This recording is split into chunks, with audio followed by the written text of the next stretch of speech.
Okey, Assalamualaikum warahmatullahi wabarakatuh dan selamat sejahtera kepada semua pelajar yang akan mengikuti kelas sejarah pada hari ini bersama saya Cikgu Nura Syikin. Okey, pada kelas yang lepas kita telah lihat bagaimana penyebaran Islam yang dilakukan oleh Nabi Muhammad SAW, ya, di mana Nabi Muhammad SAW telah menyebarkan Islam secara rahsia pada mulanya, kemudian beralih kepada secara terang-terangan.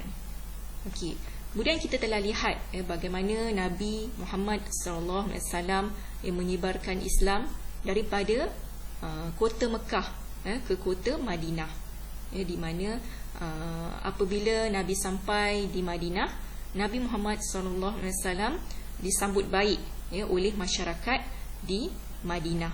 Okay, kemudian Nabi Muhammad SAW dia telah mewujudkan perlembagaan Madinah ataupun kita panggil sebagai piagam, piagam Madinah. Okey. Kemudian kita telah lihat bagaimana Islam berkembang, bukan saja di semenanjung tanah Arab tetapi juga di luar tanah Arab. Okey.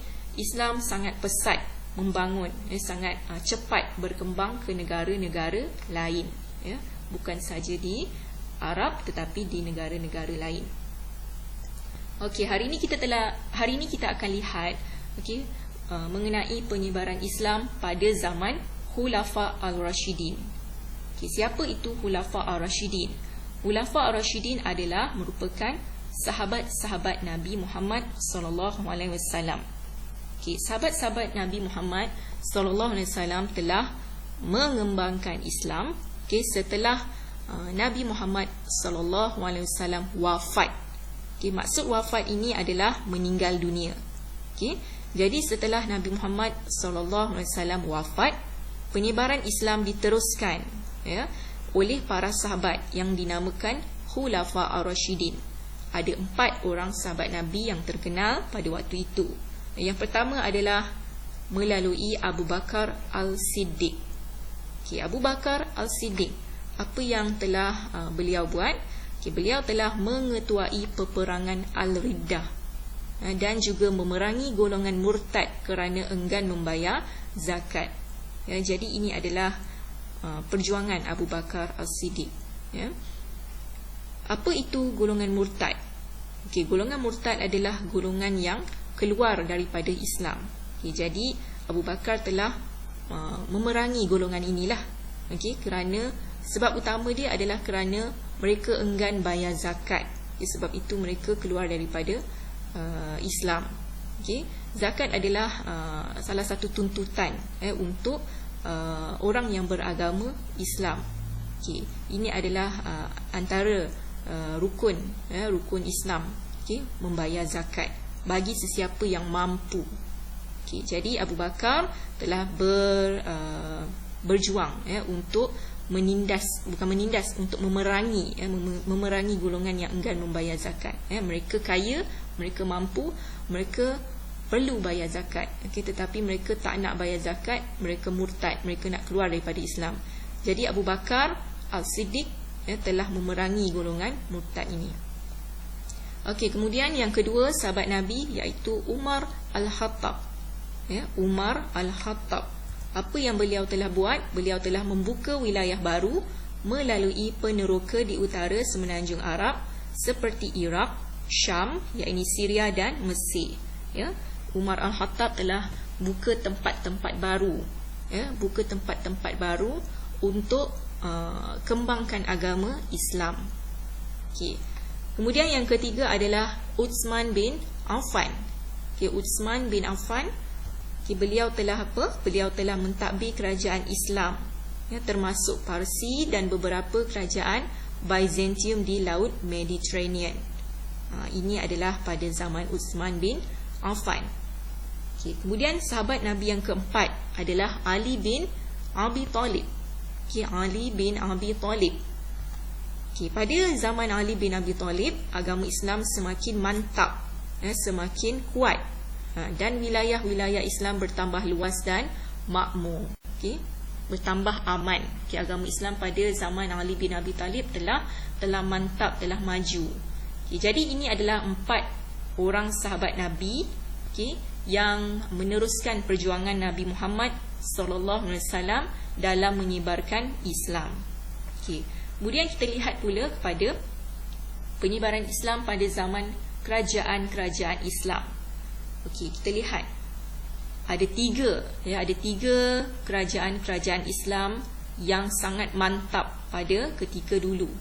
Okey, yang pertama adalah kerajaan Bani Umayyah. Okey, yang kedua adalah kerajaan Bani Abbasiyah. Dan yang ketiga adalah Turki Utsmaniyah.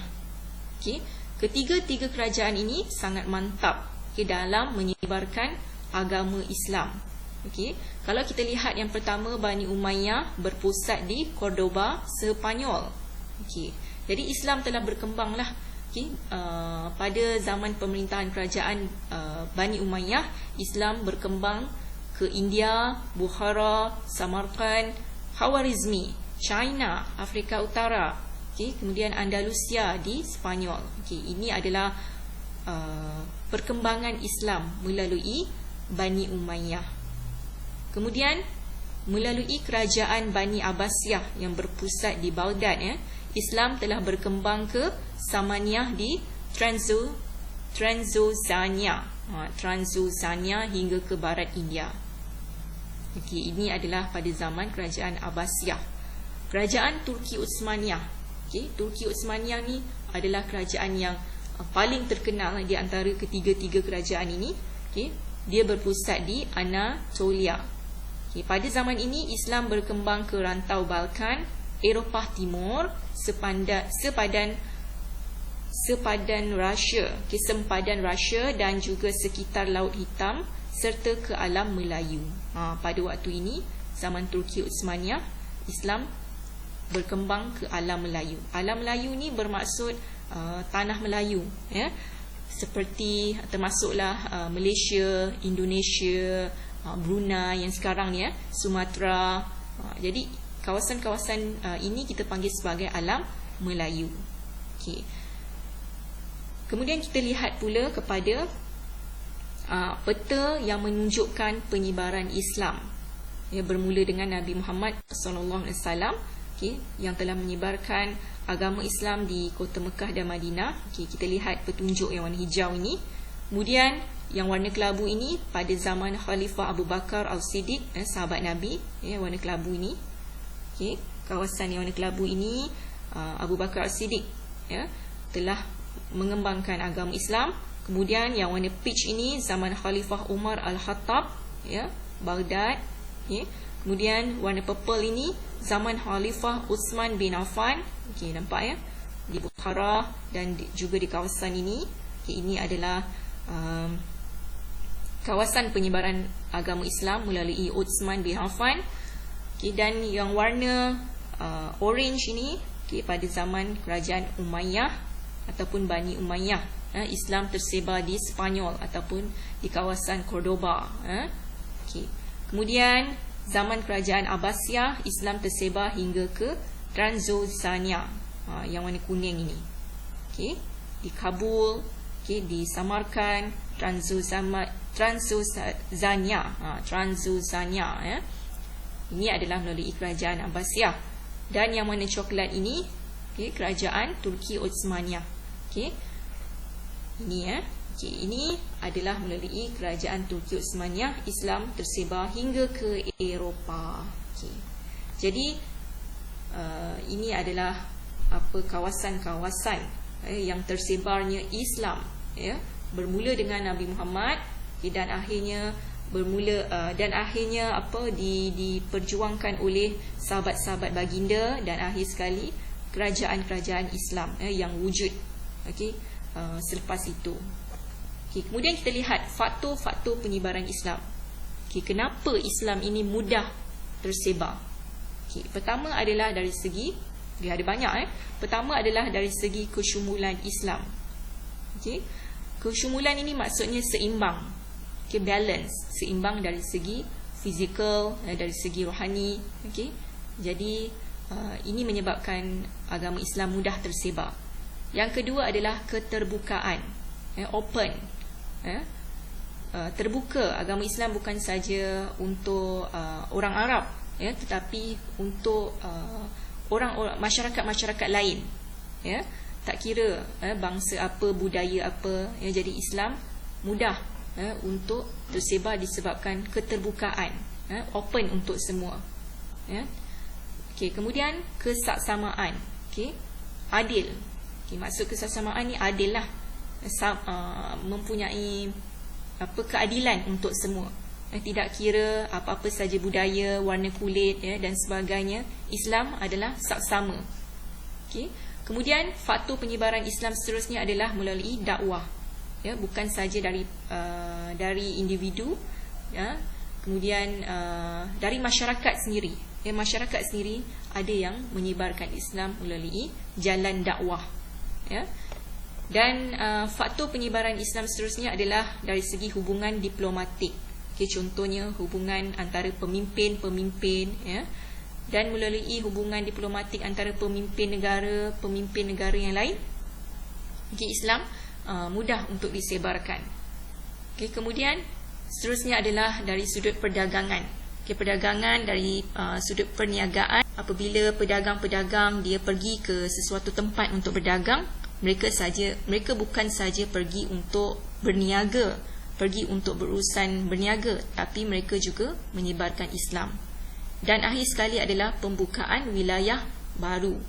Contoh apabila terjadinya pembukaan tempat-tempat baru, okay, masyarakat yang berada di kawasan itu, okay, akan memeluk agama Islam, okay, akan masuk dalam agama Islam, okay, melalui kedatangan masyarakat Islam ke tempat baru itu sendiri.